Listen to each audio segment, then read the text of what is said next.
Hello everyone, आप सभी का ऑनलाइन प्लेटफॉर्म पे स्वागत है। आज की क्लास में हम जो श्वसन तंत्र पढ़ रहे थे उसके कुछ पार्ट बच गया था वो डिस्कस करेंगे।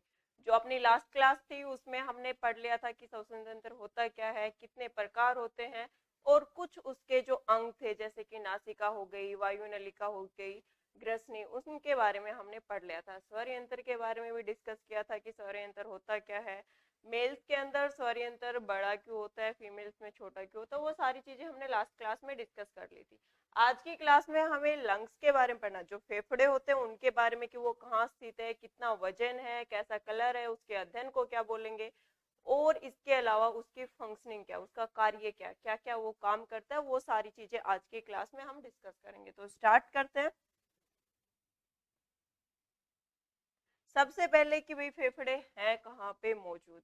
फेफड़े हैं वो कहाँ पे मौजूद होते हैं, जो हमारी थोरेसिक कैविटी होती है, जो वक्षीय गुहा होती है, उसमें फेफड़े प्रेजेंट होते हैं, वहां पर उपस्थित होंगे। जो अपना छाती वाला हिस्सा होता है इसके अंदर क्या होता है, फेफड़े मौजूद होते हैं। फेफड़े हैं, इसका वजन कितना होता है, तो वजन होगा 1.3 से 1.5 किलोग्राम इसका वजन होता है। अगर आपसे पूछ लिया जाए कि फेफड़ों का रंग कैसा होता है, तो फेफड़ों का रंग होता है गुलाबी। अगर हम स्मोकिंग वगैरह करते हैं, धूम्रपान करते हैं, तो उससे धीरे धीरे वो कैसे काले रंग के पड़ने शुरू हो जाते हैं। तो ओरिजिनल अगर कलर पूछ ले कि फेफड़े का जो रंग है वो कैसा है, तो वो कैसे रंग का होगा, गुलाबी रंग का होता है। और जो फेफड़ों का अध्ययन किया जाता है उसको क्या बोला जाता है, पुल्मोनोलॉजी उसको बोला जाता है। फेफड़ों के अध्ययन को क्या बोला जाता है, पुल्मोनोलॉजी बोला जाता है। यही चीजें यहाँ पे बताई गई कि फेफड़े हैं वक्षीय गुहा में मौजूद होते हैं, अध्ययन को पुल्मोनोलॉजी बोला जा रहा है। और फेफड़ों का रंग कैसा होता है, गुलाबी होता है। फेफड़ों का रंग गुलाबी होता है। वजन कितना होगा, 1.3 किलोग्राम टू 1.5 किलोग्राम इनका वेट होता है। ये जो वक्षीय गुहा होती है कौन सा पार्ट होगा, जो हमारा चेस्ट वाला पार्ट होता है, यहाँ पे भारी जो कंकाल तंत्र से, कौन सा कंकाल तंत्र, जो अक्षीय कंकाल तंत्र वो उपस्थित होता है। मतलब अपनी पसलियां होती है, रिब्स होती है, वो चारों तरफ से इसको घेरे हुए रहती है। पसलियों के नीचे क्या होगा, फेफड़े, और फेफड़ों के बीच में क्या पाया जाता है, हृदय पाया जाता है। ये आगे पढ़ाऊंगी। जो अपना बायां फेफड़ा होता है उसके नीचे कार्डियक नोच बनी होती है, उसमें क्या होता है, हमारा हृदय होता है। तो अगर इसकी स्थिति पूछ ली जाए कहाँ उपस्थित है, तो वक्षीय गुहा में फेफड़े उपस्थित है। वक्षीय गुहा कौन सी गुहा होती है, जो हमारा छाती वाला हिस्सा है वो क्या है, वक्षीय गुहा है। वक्षीय गुहा में क्या क्या उपस्थित है, पसलियां हैं, फेफड़े हैं, और इसके अलावा जो हृदय है वो कहाँ पे उपस्थित होगा, वक्षीय गुहा में उपस्थित होगा। इसके अलावा जो हमारे फेफड़े हैं ये चारों तरफ से एक झिल्ली से घिरे हुए होते हैं। फेफड़े हैं चारों तरफ से एक झिल्ली से घिरे हुए होते हैं, जो कि उसको सुरक्षा का काम करती है। सबसे पहले सुरक्षा प्रदान कौन करता है, पसलियां करती है। जो पसलियां हैं वो उसको कवर करके रखती है, तो वो उसको सुरक्षा प्रदान करती है। उसके बाद अगर पसलियां भी टूट जाए तो उसके बाद कौन प्रोटेक्शन करता है, तो एक झिल्ली प्रेजेंट होती है जिसको प्लूरा झिल्ली या फुफ्से झिल्ली उसको कहा जाता है। दोहरी झिल्ली होती है ये। जो झिल्ली है ये कैसे काम करती है, यहाँ पे ये देखिए, ये पूरा का पूरा जो अपना हिस्सा है ये भार वाली झिल्ली है, उसका हिस्सा है। दोहरी झिल्ली है, भारी झिल्ली है, ये पूरी की पूरी कवर रहेगी, भार का हिस्सा है। फिर इसके बाद, इस झिल्ली के बाद एक तरलीय पदार्थ होता है जिसको प्लूरा द्रव्य बोला जाता है। प्लूरा द्रव्य उसको बोला जाता है। ये प्लूरा द्रव्य ये कहाँ पे है, दोनों झिल्लियां हैं, जो दोनों फुफ्से झिल्लियां हैं उनके बीच में ये उपस्थित रहता है। भार की झिल्ली रहेगी, फिर उसके बाद ये प्लूरा द्रव्य रहेगा, उसके बाद आंतरिक झिल्ली, आंतरिक फुफ्से झिल्ली है वो यहाँ पे उपस्थित रहेगी। ये साइड में देखिए, ये दिखा भी रखा है कि कैसे भारी झिल्ली है, इसके अंदर एक तरलीय पदार्थ उपस्थित है। तरलीय पदार्थ के अंदर फिर एक और झिल्ली है, आंतरिक फुफ्से झिल्ली उसको बोलेंगे, या फिर इनर प्लूरा मेम्ब्रेन उसको बोला जाता है। तो ये झिल्लियां क्या कर रही है, लंग्स को प्रोटेक्शन प्रोवाइड करने का काम कर रही है, फेफड़ों को सुरक्षा प्रदान करने का काम करती है। अगर आपसे पूछ ले कि फेफड़ों को कौन सी झिल्लियां सुरक्षा प्रदान करती है, तो फुफ्से झिल्लियां हैं वो क्या करेगी, फेफड़ों को सुरक्षा प्रदान करने का काम करती है। कितनी झिल्लियां होती है, दो झिल्लियां होती है। दोनों झिल्लियों के बीच में जो द्रव्य उपस्थित है उसको क्या कहा जाता है, तो उसको प्लूरा द्रव्य या फुफ्से द्रव्य उसको कहा जाता है। जब भी फेफड़ों के ऊपर किसी प्रकार का दाब पड़ता है, कोई भी प्रेशर पड़ता है, तो पहले कौन काम करेंगे? ये दोनों झिल्लियां काम करेंगी। ऊपर वाली झिल्ली पे पड़ा, उसके बाद वो फ्लूइड है, वो उस दाब से अंदर का जो फेफड़ा है हमारा, उसको बचाने का काम करेगा। अगर फेफड़ा डैमेज कब होता है? जब हमारे पूरा का पूरा पार्ट, जो पसलियां है हमारी, वो भी क्या हो गई? डैमेज हो गई। उसके बाद दोनों झिल्लियां भी डैमेज हो गई, कुछ द्रव्य था, प्लूरा द्रव्य था, वो भी पूरा का पूरा खत्म हो गया। उसके बाद हमारे फेफड़े वो डैमेज होंगे। कोई भी चोट पहुंच रही है तो वो उन तक नुकसान पहुंचाएगी। लेकिन उससे बाहर कौन काम कर रहा है? सबसे पहले पसलियां काम कर रही है, उसके बाद प्लूरा झिल्लियां हैं वो काम कर रही है। ये दोनों झिल्लियां कौन से ऊतक से बनी हुई है? जब ऊतक पढ़ाया था वहां पे समझाया था कि हर एक ऑर्गन के चारों तरफ झिल्लियां पाई जाएंगी, और वो कौन से? उपकला ऊतक। जो उपकला ऊतक है उससे ये झिल्लियां बनी हुई है। एपिथीलियम टिश्यू जिसको बोला जाता है, उससे दोनों की दोनों झिल्लियां हैं वो बनी हुई है। पूछ लिया जाए झिल्लियां किससे बनी हुई है? उपकला ऊतक से बनी हुई है। काम क्या करती है? फेफड़ों को सुरक्षा प्रदान करने का काम करती है। दोनों झिल्लियों के बीच में कौन सा द्रव्य पाया जाता है? प्लूरा द्रव्य है वो यहाँ पे पाया जाता है। फिर इसके बाद है कि कैसे ये पूरी की पूरी फंक्शनिंग चलती है। दो झिल्लियां, पार्शियल प्लूरा और विसरल प्लूरा, दोनों के बीच में क्या है? द्रव्य, जिसको प्लूरल द्रव्य उसको कहा जाता है। ये पहले ही समझा दिया आपको। अब आता है फेफड़ों के बारे में कि फेफड़े हैं वो कहाँ उपस्थित है, क्या काम कर रहे हैं, कैसे कैसे इनके बीच में हार्ट प्रेजेंट होता है, कौन सी पॉइंट के ऊपर हार्ट रहेगा, कौन से फेफड़े का साइज छोटा होगा, कौन से का बड़ा होगा। तो जो अपना दायां फेफड़ा होता है, दायां फेफड़ा होता है, इसका आकार बड़ा होता है, बाएं फेफड़े का आकार छोटा होता है। ऐसा क्यों होता है? क्योंकि इन दोनों फेफड़ों के बीच में, दोनों फेफड़ों के बीच में क्या है? हृदय।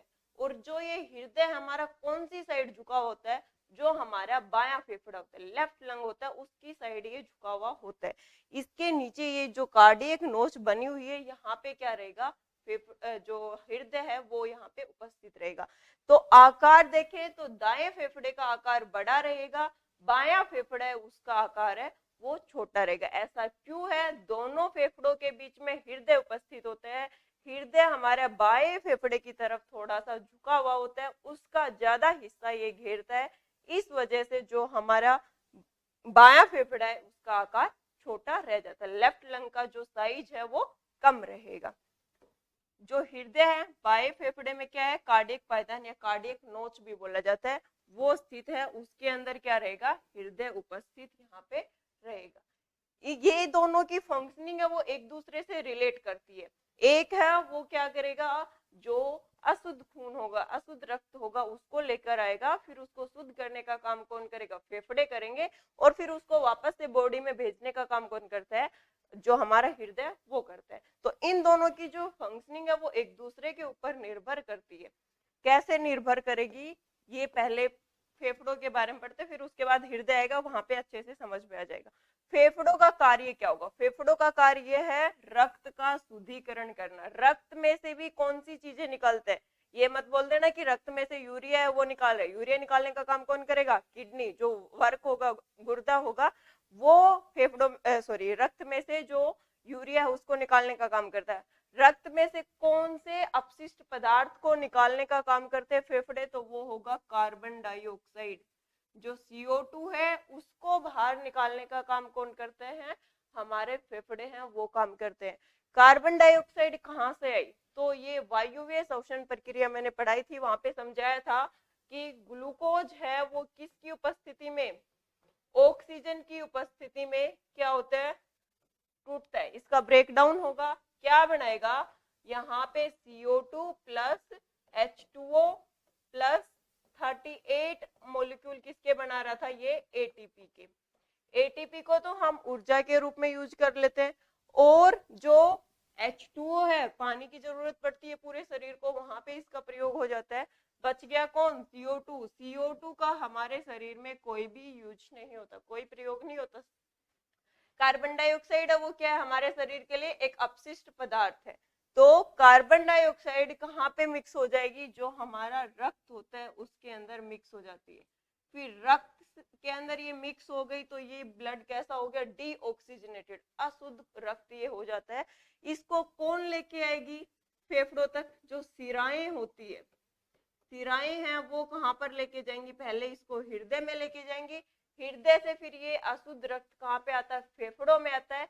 फेफड़ों के अंदर क्या होती है, फेफड़ों की कुपिकाएं, एक गुच्छे की जैसी संरचना में होती है छोटी छोटी कुपिकाएं, वो क्या करेंगी, गैसेज का जो एक्सचेंज करने का काम है, मतलब कार्बन डाइऑक्साइड को बाहर निकालना है और ऑक्सीजन को ब्लड में मिक्स करना है, वो काम कौन करती है, फेफड़ों की कुपिकाएं। इसलिए फेफड़ों की जो इकाई कहा जाता है वो भी किसको कहा जाता है, कुपिका को।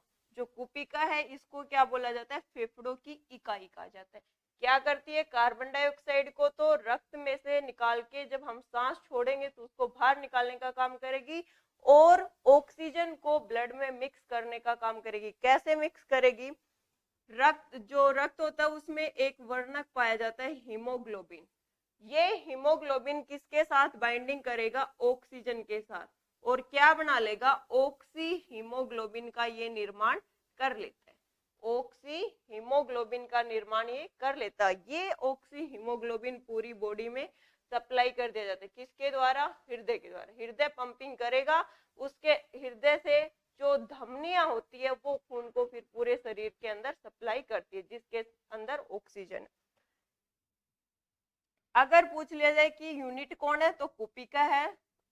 फेफड़ों का कार्य क्या है, शुद्धिकरण का कार्य है। कौन कर रहा है शुद्धिका, फेफड़ों की कुपिका है वो शुद्धिका करे, किसकी सहायता से, जो हृदय है उसकी सहायता लेते हैं, क्योंकि सारा का सारा अशुद्ध रक्त है उसको कौन लेके आ रहा है, फेफड़े सॉरी हृदय वो लेके आ रहा है। हृदय के अंदर भी कौन लेके आ रही है, सिराएं लेके आ रही है।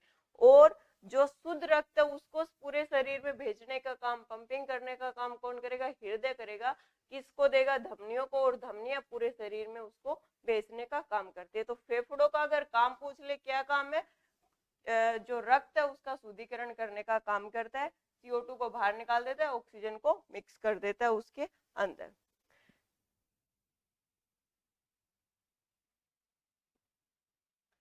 यहाँ पे ये आपको दिखाया भी गया कि कैसे कैसे ये पूरा का पूरा जुड़ रहा है, ऑक्सीजन कैसे जुड़ रहा है और कार्बन डाइऑक्साइड कैसे बाहर है। विसरण प्रक्रिया होती है, डिफ्यूजन प्रोसेस होती है, उसके द्वारा क्या होता है उसमें कि जो जिस भी चीज की गैस हो, सॉलिड हो, लिक्विड हो, मतलब ठोस पदार्थ हो या गैस हो या फिर तरल पदार्थ हो, सब कहाँ से, जहां पे उसकी ज्यादा मात्रा है उससे किधर की तरफ मूव करेगी, जिधर उसकी कम मात्रा है। तो रक्त में कार्बन डाइऑक्साइड की ज्यादा मात्रा होती है, उसको बाहर निकलेगा विसरण प्रक्रिया के द्वारा, जो डिफ्यूजन प्रोसेस है उसके द्वारा। और जो बाहर से मतलब एयर का मिक्सचर आ रहा है, हवा का जो घोल आ रहा है, उसके अंदर क्या है, ऑक्सीजन की मात्रा ज्यादा है, उसको कौन लेके जाएगा साथ में, हीमोग्लोबिन अपने साथ बाइंड अप करके पूरे शरीर के अंदर उसको लेके जाता है।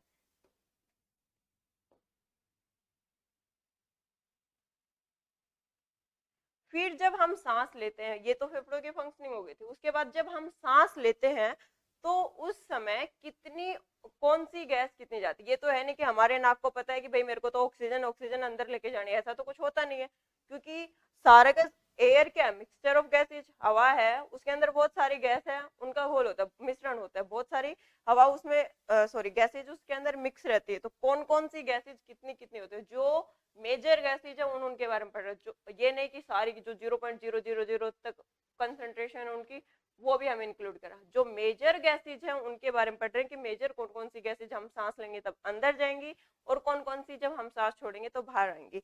तो सबसे ज्यादा जो नाइट्रोजन गैस है वो हमारे शरीर के अंदर जाती है जब हम सांस लेते हैं उस समय, क्योंकि हमारा जो वायुमंडल है उसमें सबसे ज्यादा गैस कौन सी पाई जाती है, नाइट्रोजन गैस पाई जाती है, वही हमारे शरीर के अंदर सबसे ज्यादा जाती है। कितना परसेंट जाएगी, 78.2% किसका जाता है, नाइट्रोजन का जाता है जब हम ब्रीद इन करते हैं, सांस लेते हैं उस टाइम पे।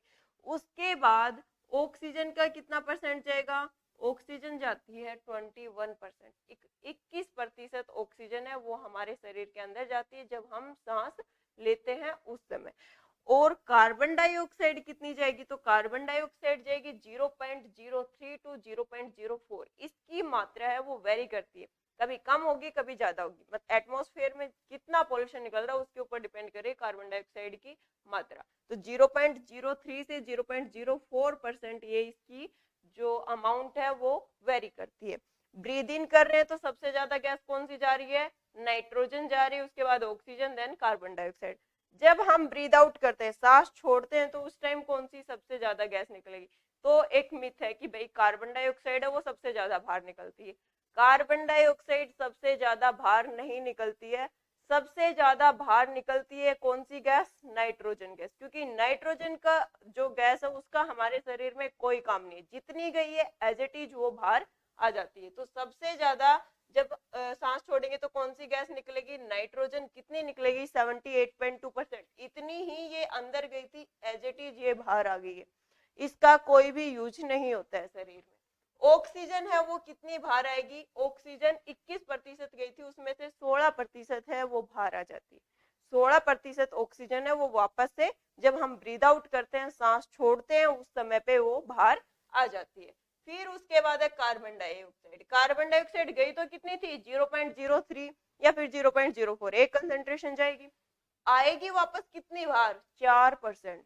4% कार्बन डाइऑक्साइड बाहर आ रही है। अब ये इतनी अमाउंट बढ़ कहां से गई?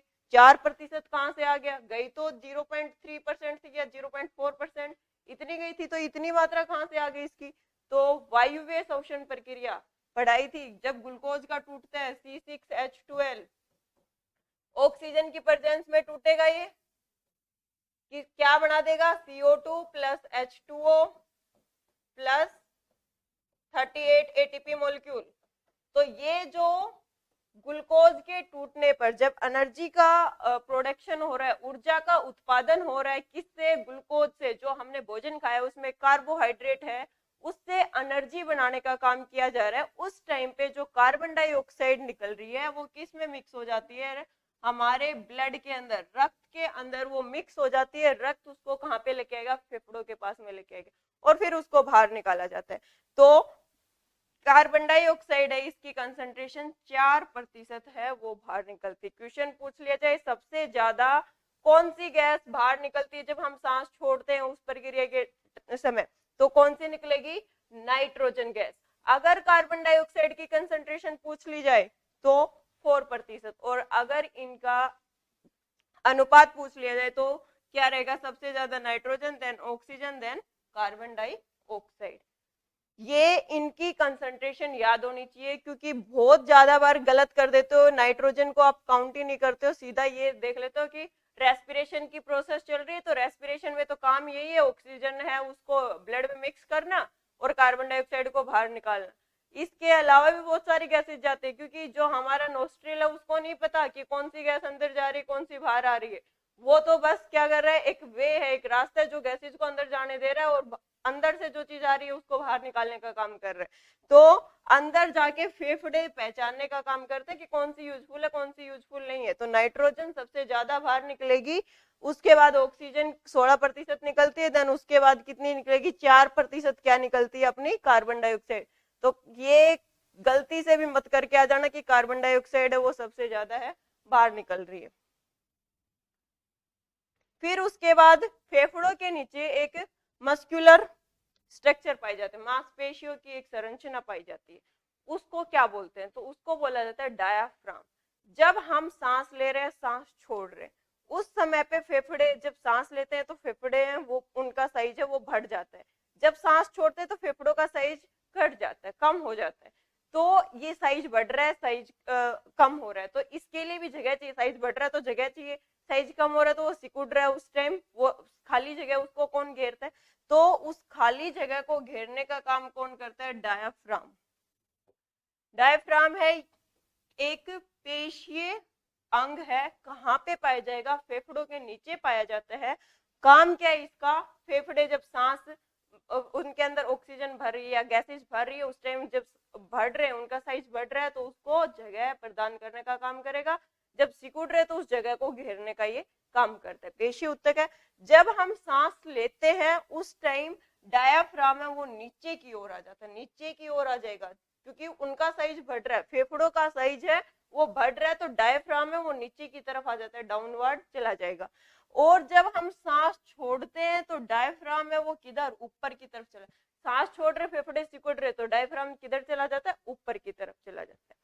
एक अभी एनटीपीसी में क्वेश्चन आया हुआ था 2020 के अंदर कि हमें हिचकियां क्यों आती है, हिचकियां क्यों आती है, तो अपना जो डायफ्राम है इसको जबरदस्ती किधर, नीचे की तरफ धकेल दिया जाता है, नीचे की तरफ इसकी मूवमेंट करवा दी जाती है, जबरदस्ती फोर्सफुली इसको धकेला जा रहा है, डाउनवर्ड मूवमेंट करवाई जा रही है, तो हमें हिचकियां स्टार्ट हो जाती है। तो क्वेश्चन में ऑप्शन दे रखा था डायफ्राम ऊपर की तरफ जाएगा या नीचे की तरफ जाएगा, तो डायफ्राम है उसको जबरदस्ती नीचे की तरफ धकेला जा रहा है, तो उसकी वजह से हमें हिचकियां स्टार्ट हो जाती है। कब से वो शुरू हो जाती है, ये यहाँ पे आपको दिखाया गया कि डायफ्राम है वो कैसे काम कर रहा है। देखो जब जब फेफड़े हैं वो उनके अंदर से गैस निकल रही है तो क्या हो रहा है, ये पूरा का पूरा ऊपर की तरफ जा रहा है, और जब सांस इनके अंदर ऑक्सीजन या गैसेज इनके अंदर भर रही है तो इसका फैलाव हो रहा है। तो डायफ्राम पूछ ले किस प्रकार का अंग है, मांसपेशियों का अंग है, काम क्या कर रहा है, फेफड़ों को सिकुड़ने में और फैलाव में ये सहायता करता है। ये अपना पूरा का पूरा जो रेस्पिरेटरी सिस्टम था वो कंप्लीट हो गया। क्या क्या चीजें हमने पढ़ी आज की क्लास में, हमने फेफड़ों के बारे में पढ़ा कि फेफड़े हैं क्या क्या काम करते हैं, कितना साइज है, उसके अध्ययन को क्या बोल रहे हैं, और उसका मतलब कितना, कौन से फेफड़े का कितना आकार होगा, वो सारी चीजें हमने पढ़ ली, पूरी की पूरी वर्किंग है वो इसमें कंप्लीट हो गई। नेक्स्ट जो अपनी क्लास होगी उसमें हम जो प्री संचरण तंत्र है, सर्कुलेटरी सिस्टम, उसके बारे में पढ़ेंगे कि हार्ट है वो फेफड़ों की सहायता से कैसे रक्त का शुद्धिकरण करता है और पूरे शरीर में कैसे पहुंचाता है। रक्त है उसके अंदर क्या कौन कौन से तत्व पाए जाते हैं, क्या क्या चीजें उसमें उपस्थित होती है और उनका काम क्या है, वो हम अपनी नेक्स्ट क्लास में डिस्कस करेंगे। आज की क्लास में इतना ही, मिलते हैं नेक्स्ट सेशन में। Thank you so much, have a nice day.